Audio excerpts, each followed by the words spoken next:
આજથી થોડાક દિવસ પહેલાં સ્થાનિક સ્વરાજ્યની ચૂંટણીના પરિણામો જાહેર થયા, જેમાં કેટલીક બેઠકો પર આમ આદમી પાર્ટીએ જીત પણ હાંસલ કરી છે. પરંતુ આ વચ્ચે ભારતીય જનતા પાર્ટીના કાર્યકરો પર ગંભીર આરોપ લાગી રહ્યા છે કે તેમના જીતેલા ઉમેદવારોને ધાકધમકી આપવામાં આવી રહી છે અને કેટલીક જગ્યાએ હુમલો પણ કરવામાં આવી રહ્યા છે. ત્યારે ક્યાં હુમલો થયો છે, શું મામલો છે, વિગતે વાત કરીએ.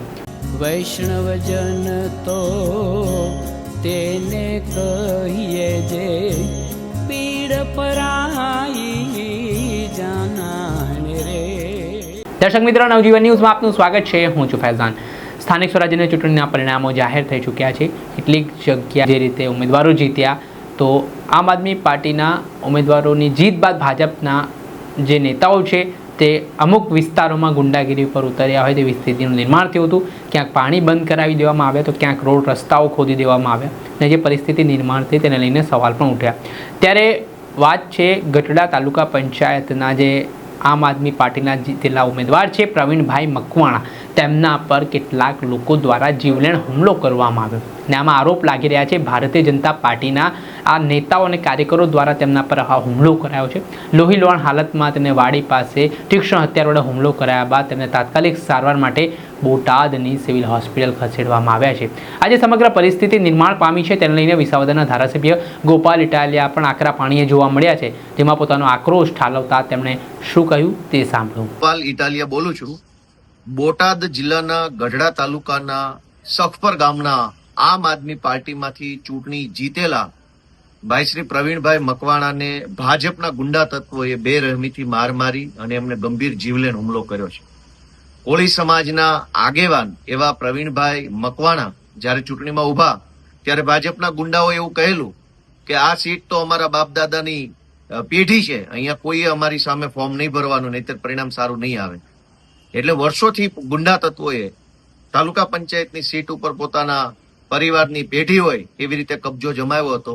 તેની સામે કોળી સમાજના આગેવાન પ્રવીણભાઈએ હિંમત કરી ફોર્મ ભર્યું, સમાજે અમને સાથ આપ્યો અને ચૂંટણી જીતી અને તાલુકા પંચાયતના સભ્ય બન્યા. તો આજે એમની ઉપર આ ભાજપના ગુંડાઓએ જીવલેણ હુમલો કર્યો છે. એમના હાથ પગને પણ ખૂબ ગંભીર ઈજા પહોંચી છે, શરીરમાં અન્ય જગ્યાએ ગંભીર ઈજા પહોંચી છે. ત્યારે ગુજરાતભરની જનતાને એટલું જ કહેવાનું કે આ ગુંડાઓને આપણે ક્યાં સુધી સહન કરીશું.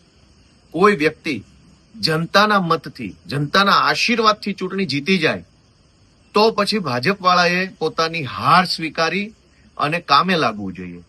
પરંતુ હાર સ્વીકારવાના બદલે, હાર પચાવવાના બદલે જીતેલા ઉમેદવાર ઉપર હિંસક હુમલો કરવો એ ગુજરાતની સંસ્કૃતિ નથી. આપણે આશા પણ શું રાખીએ આમાં ન્યાયની, કેમ કે જ્યારે ગુંડાઓના સરદાર જ તે મંત્રી સંત્રી બનીને બેઠા હોય અને મંત્રીઓના સંરક્ષણમાં, મંત્રીઓના છાંયડામાં, મંત્રીઓના સપોર્ટથી જ ગુંડાઓ નીચે બેફામ બન્યા હોય, ત્યારે ન્યાયની આશા માત્ર જનતાની અદાલત પાસે રહેશે.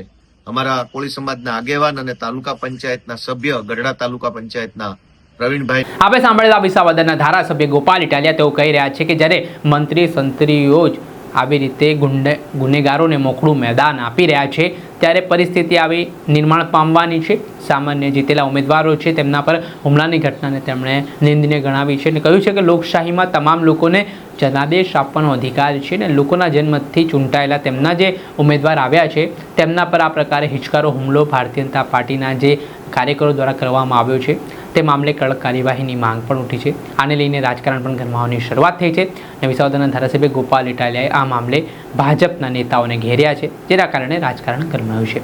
દર્શક મિત્રો, આવા જ નવા વિડીયો સાથે આપને માહિતગાર કરતા રહીશું, એટલે નવજીવન ન્યૂઝ જોતા રહો.